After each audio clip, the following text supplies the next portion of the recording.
welcome to Real Estates. I'm Trina Larmony, and I'm joined here today by Alexandria Pearl, our resident real estate expert. And I'm really excited about this because we're also here today with Chris Griffin from Your Vegas Lawyer, and he's going to give us information about bankruptcies. Just sit back because there's a lot of information. You may be sitting home right now afraid that you're about to lose your house, you lost your job, you can't make your house payments. Just sit back because there's information here and you may not be as bad off as you thought you were. So, guys, what do you got going on right now with the pandemic? Well, bankruptcy right now is uncertain. People don't know what's going on. They don't know what's going to happen with their job. They don't know what's going to happen with their house. Mortgage companies may be forbearing things for a while, but eventually they're going to owe that money, and they're starting to worry about what happens now if this ends and I don't have a job or I don't have income. So most of my inquiries lately are about what are my options? Where do I go from here? And I always encourage people, the answers are free. Call and ask. Make an appointment, come see us if you need to, but ask the questions. Don't be afraid to do that. Right. So Alex, have you experienced any of this with any of your, do you have buyers right now that have filed a bankruptcy? Do you have anybody that's selling a home that is in bankruptcy? What's your experience? Well, because the real estate market still favors sellers right now.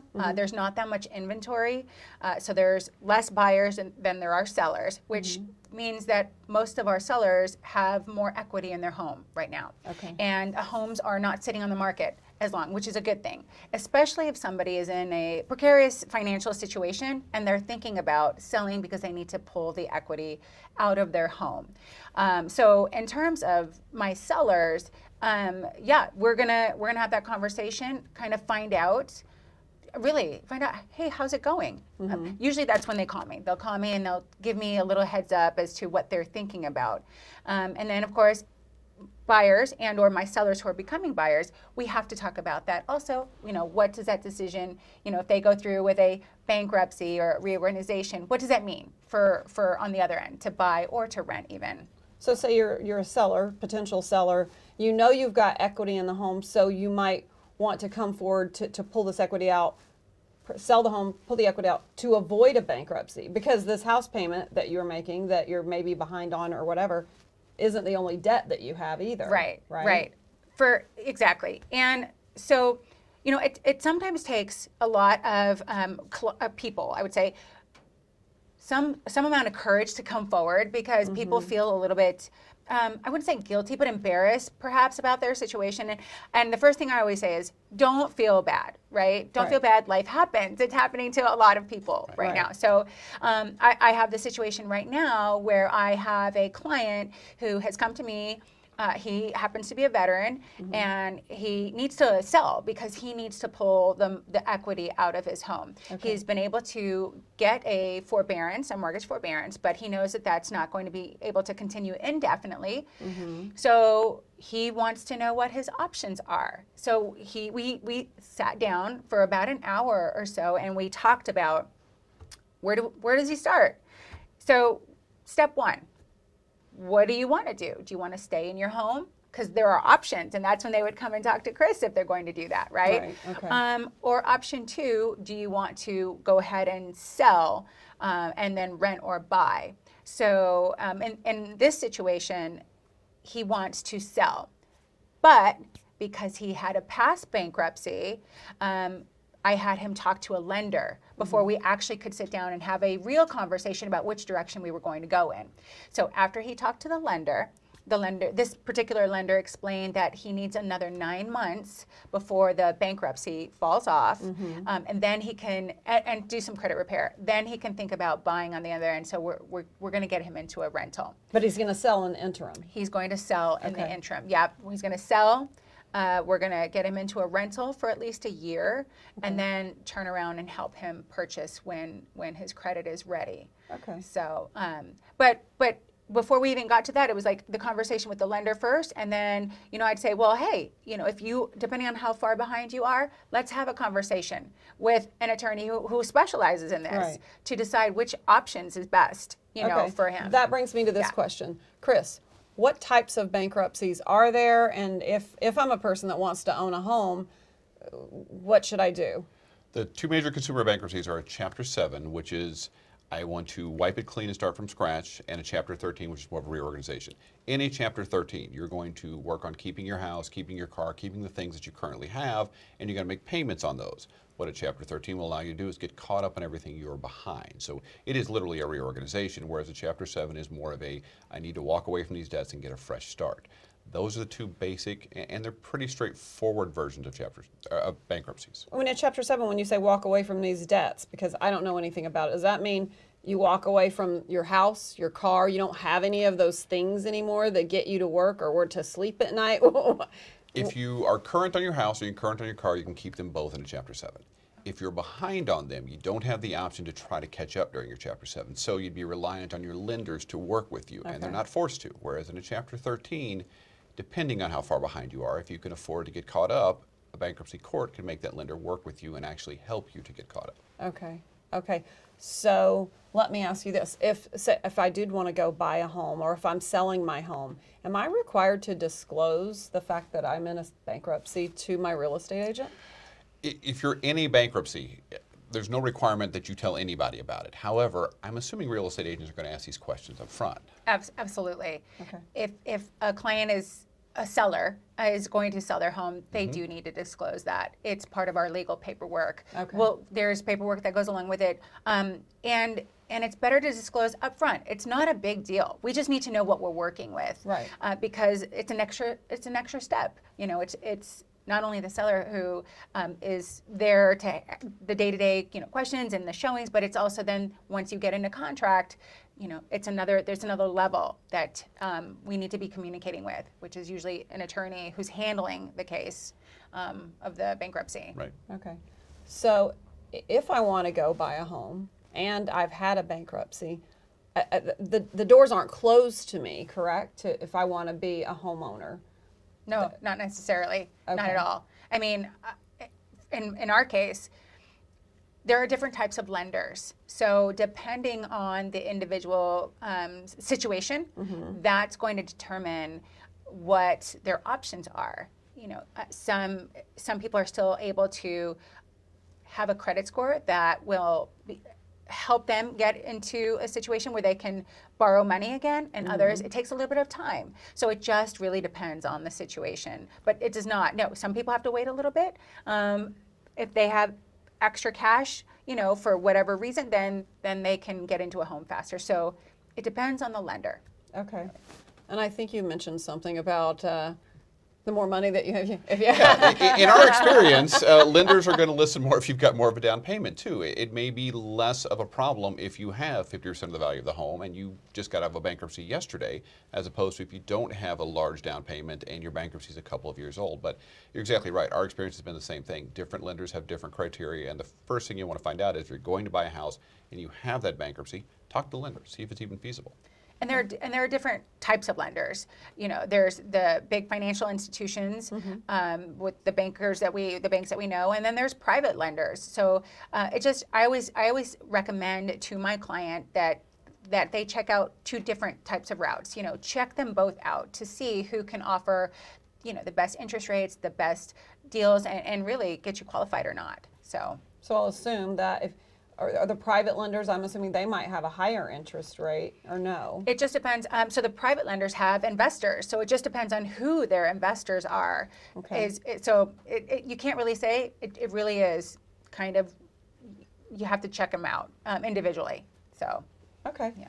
And as we talked earlier, every circumstance is going to be different. The first thing we find out from our clients is, what is it you want to accomplish? Do you want to keep your house? Do you want to get rid of your house? Do you want to keep a car? What kind of circumstances are you in? Because you have to ask these questions, just like when you're buying or selling. You have to know these things up front to have a plan that fits that particular client. Right. So typically, if somebody doesn't know where to begin, right? They're feeling a little hopeless, probably stressed, and they don't have the resources. They might reach out, and what I would suggest when they make that call to me, hey, let's find out what route is best for you. So before we even get to that point, I say, okay, so if you're a seller or a person who owns their home and thinking about selling, Right.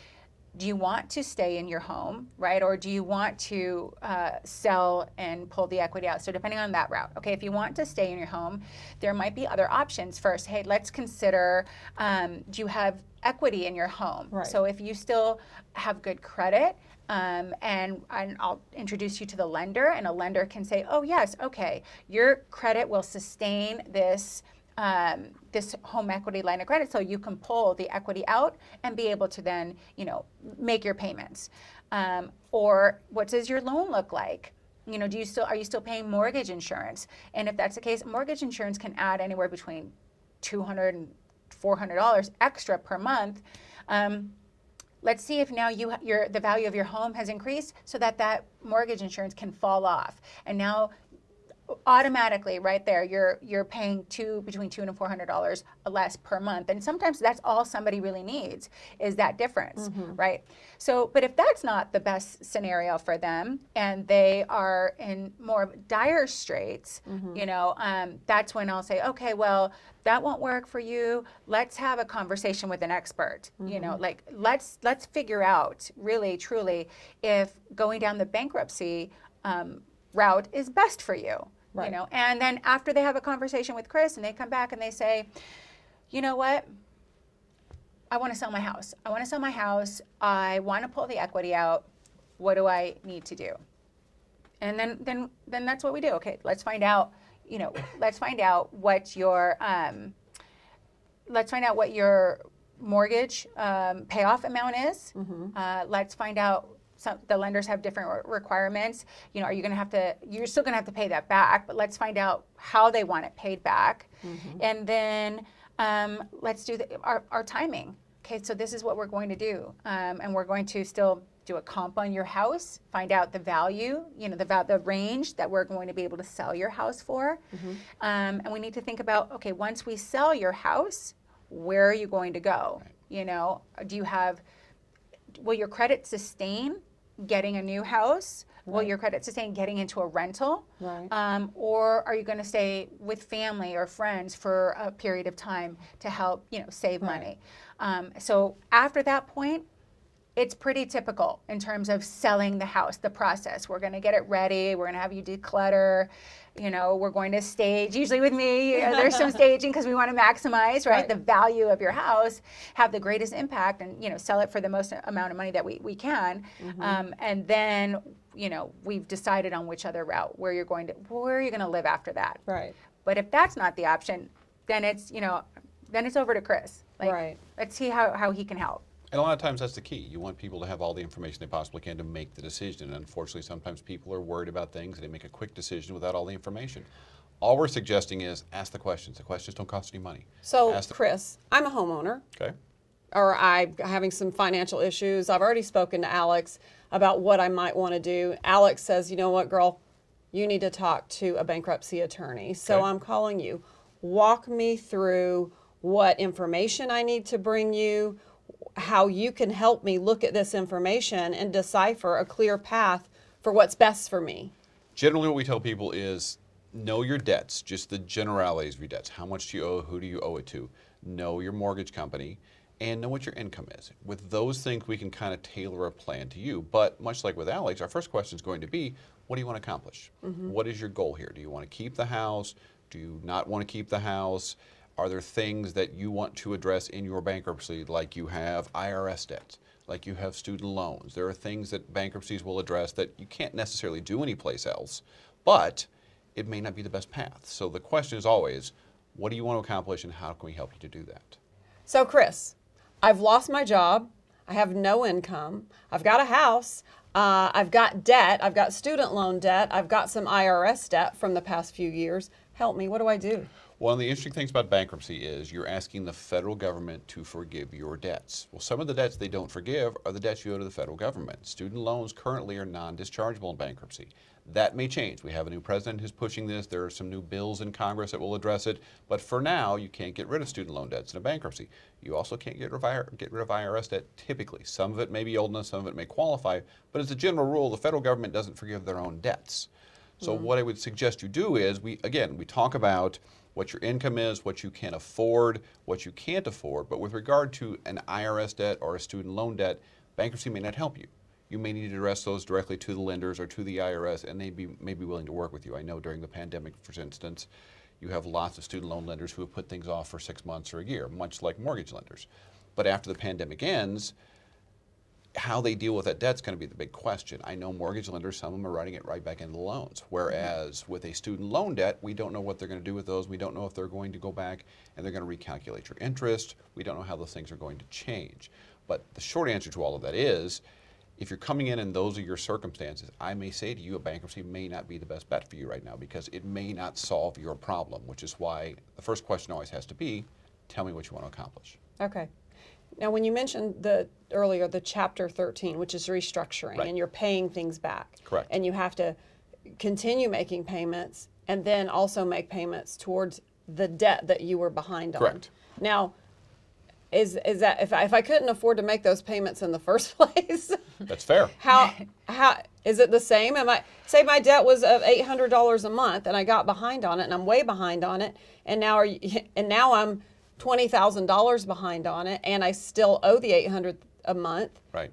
How We literally do a budget. You may not be able to do a Chapter 13. In a Chapter 13, you're going to have to do a budget. The budget's going to have to provide for your mortgage payment, your car payment if you have one. Now, what it won't provide for is student loans because those will be stayed during your bankruptcy. They don't go away, but you don't have to pay them back.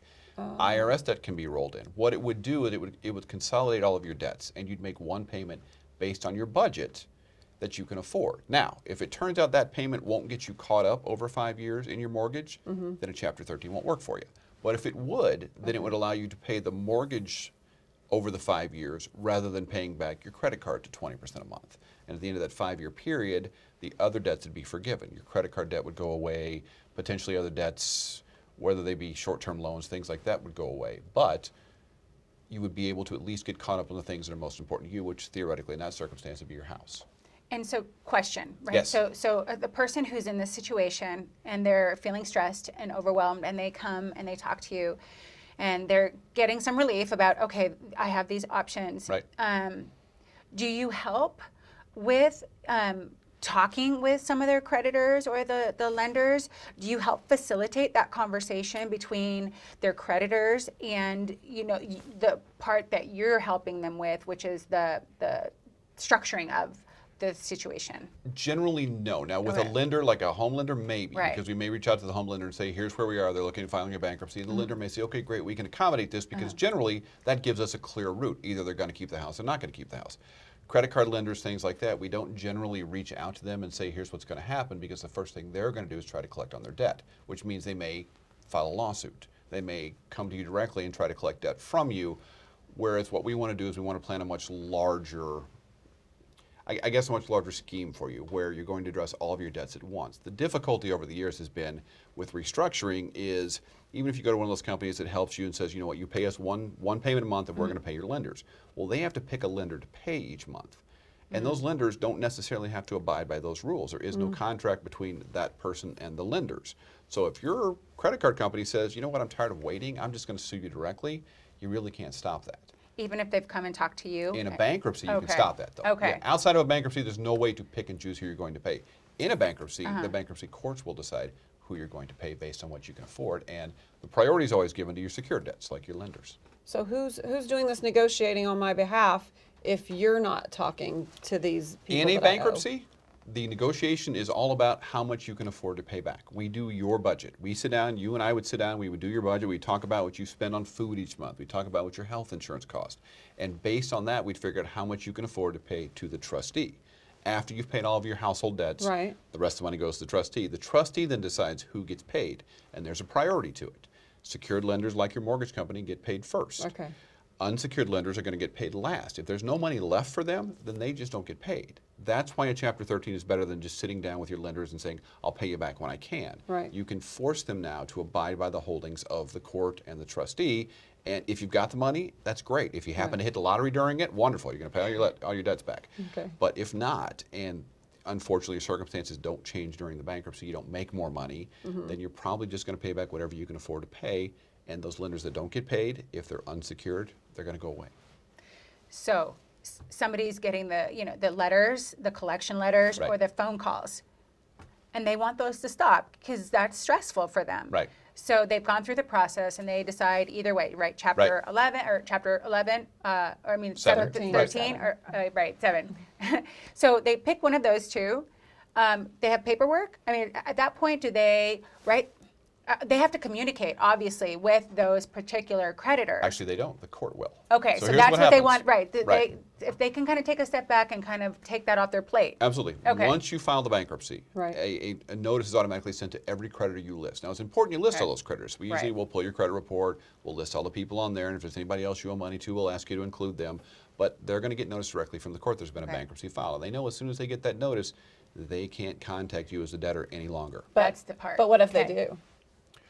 Well, then they've violated what's called a bankruptcy stay. So what happens in a bankruptcy is it stays, it freezes your life temporarily. And if anybody violates that stay, they've violated a court order because that goes into place immediately upon the filing. Now, you have to prove they were given notice, but the court sends these out directly to them. So there's a presumption that it was sent to them. If they can prove somehow that they didn't get the notice and it's an accident, great. They'll have to stop doing it still. But ultimately, what I tell my clients is, if you get any phone calls, if you want to tell them I filed a bankruptcy, here's my case number, you can do that. If you want to ignore it, you can ignore it too, because they're eventually going to get that notice. Now, at the end of the bankruptcy, when you say, like when we get to the end of the pile of cash, Right. and these poor guys over here were out in the cold and didn't get paid, Correct? they can't call you either? Correct. The guys that got nothing? That is they correct. can't even say, hey, wait, I didn't get anything. Assuming they're unsecured, assuming they're credit cards, they're Okay. they're not your home lender, they're not your car lender, they're not student loans, assuming they're just generally credit cards. If they're an unsecured debt, they are automatically discharged. That's what the discharge is at the end of it. And they'll get a notice that they have been discharged and they can't collect from you anymore. Okay. I have two questions that Yes. come up. So, one, homestead, right? Sometimes Right. when people, especially right when they purchase their home or when they refinance, they get letters, Right. right, of the homestead. And my people are always like, well, what is this? And why should I do it, right? The importance of it. It's called a homestead exemption. What we have in Nevada, and it's a great state for bankruptcy because we have wonderful exemptions. There are things that you can protect from a lawsuit. And if you can protect them from a lawsuit, you can protect them in a bankruptcy. Your home up to $550,000, depending on how long you've owned it, is protected. Even if you have a lot of equity in your home, the lender can't force you to sell it. Let me say that again. The creditors can't force you to sell it. Your lender is a completely different instrument. They can force you to sell it based on whether you're late, whatever's going on between you and them directly. But your other creditors, your credit card company can't come to you and say, we want you to sell your house so you can pay our debt, because you get an exemption. It's called a homestead exemption Yes. with your house. You can file an actual homestead recording. It's not required for the exemption, but I always recommend you do it because those exemptions may change in the future. And if you've already got your homestead recorded, you only have to do it once, and you're set for the entirety of your house. And here's the other thing. So you do this, but then people get also random mail with different companies offering to do Right. these, Yes. right, at a higher price. Right. Please tell people that they don't need to go through that. Correct. Do Okay. it yourself. Okay. Go down. Yeah. You can go to the courthouse. You can actually go to the recorder's office. During the pandemic, you can't do any of this. Right. But generally, you can go Right. to the recorder's office and you can take down the form, and the form is available online, and they will record it for you. Now, what the pricing is on that varies, but it's not usually that expensive. It's a couple $100s to record. You don't need someone else to do it for you. And so if they haven't done it right when they've purchased their home, or if they've refinanced and they decide now at this moment they've been in their house for 5 years and they go to file, does it tip off a creditor? Does it matter for you? Like if your client has done that right before coming to talk to you to file for bankruptcy, can a creditor or a lender push back on that and say, oh, you just filed? No. Okay. No, and the only one that would notice it would be your lender, because they're, Okay. they're the only one paying attention to the actual history. Creditors don't know what's on your title history. They don't know what's on your recording history. They don't go and check that thing generally, and I don't know why they would. Right. But your lender may find out, but it doesn't change anything from Okay. your lender's perspective, because you're going to owe your lender no matter what. Unless you give up the house, even going through a bankruptcy, you're still going to owe the lender the amount of money that you borrowed from them. That's not going to change. They don't care if you've recorded it, because you still have a contract with them and you've got to pay that contract back. Other creditors probably won't know, and they probably won't care, because in Nevada you're going to get that exemption whether you've recorded the homestead or not. Currently, that may change in the future, so I always encourage people to record anyway, just to be safe. But at this point, it won't affect anybody. So tell me this, Chapter 7, how long does it take to do this process, and how long before I can start rebuilding my good credit again? If you came to me today and said, I want to file a Chapter 7 bankruptcy, and we filed your bankruptcy today, about 30 days after we file the bankruptcy, there's what's called a meeting of creditors, which is your creditor's chance to come in and contest the bankruptcy if they really want to do that. I've been doing this since 2007. I've had 2 creditors show up, and both creditors were ex-spouses. So there's a reason people show up for these things. But creditors don't generally show up. They understand the bankruptcy process. They know they can file a claim. If there's any money to be had, then they file a claim, and ultimately they may get some money out of it. There generally in a Chapter 7 isn't any money, because if there was, we'd probably put you into a Chapter 13. If you've got extra money, then there's a way we can put you into a Chapter 13, and we can keep the house, we can keep the car, we can do all of that. If you don't have the extra money, then there's not going to be any extra money for your creditors, so they don't come to that hearing. After that, in a Chapter 7, you've got about 60 days where it's paperwork. The Chapter 7 trustee has to declare whether there are or aren't assets, and if there aren't, then it goes to the clerk, and the clerk eventually issues a discharge, which is probably 60 days later. So beginning to end, you're looking at 90 to 120 days. Once you get your discharge, you can start rebuilding your credit. You can get a secured card. Strangely enough, most of my clients on the day of their discharge, within about a week of that, they get credit card offers. Because you can't file another Chapter 7 for 8 years. You're a great credit risk. Yeah. People will give you credit cards. My advice is always, though, be careful. If you got in this circumstance because it was a credit card problem to start with, that's probably not the path you want to go down. Get one card, control it, pay it back, and see if you can rebuild your credit. We talked a little earlier about whether you can or can't buy a house after a bankruptcy. A lot of that depends on what you've done since your bankruptcy, too. Okay. If you continue to have problems with your payments, then you're not going to be able to buy a house, and it doesn't matter whether you have a bankruptcy or not. But if you've changed, or the circumstances that put you in a bankruptcy have not been resolved, then ultimately you can rebuild your credit and be eligible to buy a house whenever the lenders are ready to do it. Okay, so, but with a Chapter 7, you can still keep your house and your car. If you're current If on I'm your house current and your on my car, house and my you car. can keep your house and your car. Now, with the car, you'll sign what's called a reaffirmation, which is a new contract. Basically what happens is, in a bankruptcy, with the exception of your lender, all of your contracts become void. Okay. So if you have a contract for a lease, it could become void. You can adopt that. You can keep your lease if you're a renter, but with your car, if you want to keep it, your lender will send you a new contract.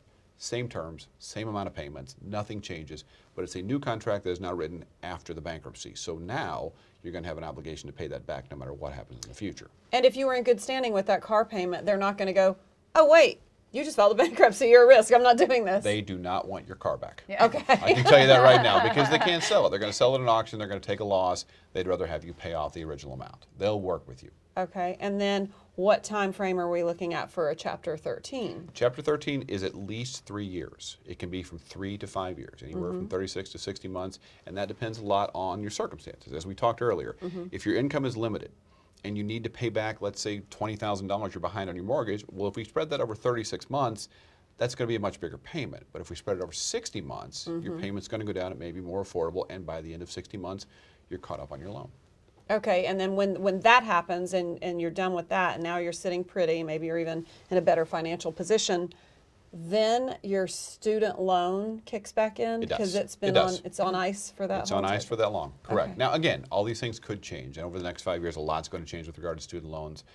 I know President-elect Biden's been talking about this. A lot of people in Congress have been talking about this. They may address these, but for now, everything would be stayed with your student loan until the bankruptcy is over, and then you'll pick up your payments from there. I know one question that I get, and I mean, I don't have an answer for that, is how much does it cost, right? There's a cost associated with There filing is. for bankruptcy. There is. Lawyers charge by the hour. Yeah. So that's how we make a living. Right. Lawyers charge by the hour. So in a Chapter 7 bankruptcy, it's going to depend on how complicated the bankruptcy is. If you come to me and you have relatively low income and you have some credit card debt, and there's not a lot of work that goes into that because we're not contacting lenders, we're not trying to work with your lenders, we're not trying to figure anything out with a car or a house, then it can be as cheap as $1,500, including all the filing fees and all the stuff that goes with it. If it's a more complicated bankruptcy, if you have corporations, or if you are a corporation, because individuals who own their own companies can file for a Chapter 7 bankruptcy, and that corporation doesn't get a discharge, but you as the individual who may have guaranteed some of those debts can get a discharge. Much more complicated, takes a lot longer, can cost a lot more money, but it's depending on how much time the attorney is going to have to put into it. In a Chapter 13, it's the same thing, except that the court requires us to put in 16 hours. So what you're going to pay in a Chapter 13 is you're going to pay at least 16 hours. If it takes more overtime, we have to go back to the court, ask the court for more money as part of the bankruptcy plan, because ultimately, if we have to put more time in, we get reimbursed from the trustee, not from you directly as the debtor anymore. You said something interesting, that if an individual has their own corporation, Yes. is it possible that the corporation files for bankruptcy, but personally they do not? And I know that's the part that gets more Right. complicated when you're trying to talk about fees. It only gets complicated in that typically, if you have your own corporation, you have personally guaranteed the debt that you've incurred. I see. Which means you as the person need to get off money of that debt. A corporation cannot get a discharge. It doesn't exist. They're not entitled to a write-off of their debts. But if the corporation has no assets, and you as the personal guarantor have now gotten rid of that guarantee through a bankruptcy, well, there's nothing for a lender to go after with your corporation. Okay. And generally, if it's a small corporation, you probably have a desk chair and a desk and a computer, and there's nothing they're going to come take out of your house. Right. Good to know. All right, perfect. Well, since you dropped that bomb that you're getting paid by the hour, we're going to need to wrap this up. I want to thank you guys both for joining me today. I think you had a bunch of amazing information that's going to help a lot of people out there. Again, don't be afraid. There are answers out there that might actually benefit you, and you may not be in dire straits the way you think you are. So, Chris, please give us your contact information so that people can reach out to you and get that help that they need. Absolutely. My name is Christian Griffin. Name of the firm is Your Vegas Lawyers. Phone number is 702-842-9000. Please call me even after hours. It goes directly to my cell phone. I'm happy to answer questions. Free consultations. I'll answer your questions. You don't pay me a thing. If we can help, we certainly will. Awesome. And Alex, how do we reach you, girl? Alexandria Pearl, I'm with Realty One Group. Call or text me, 702-592-5999. Call, text, 24/7. I'm available. Perfect. Yep, doesn't hurt to ask a question. Thank you guys for joining us. Again, the information is out there. Don't be ashamed. Don't be embarrassed. Just reach out. Get the help. The information's there, and it can help you. Thanks for joining us. We'll see you next time.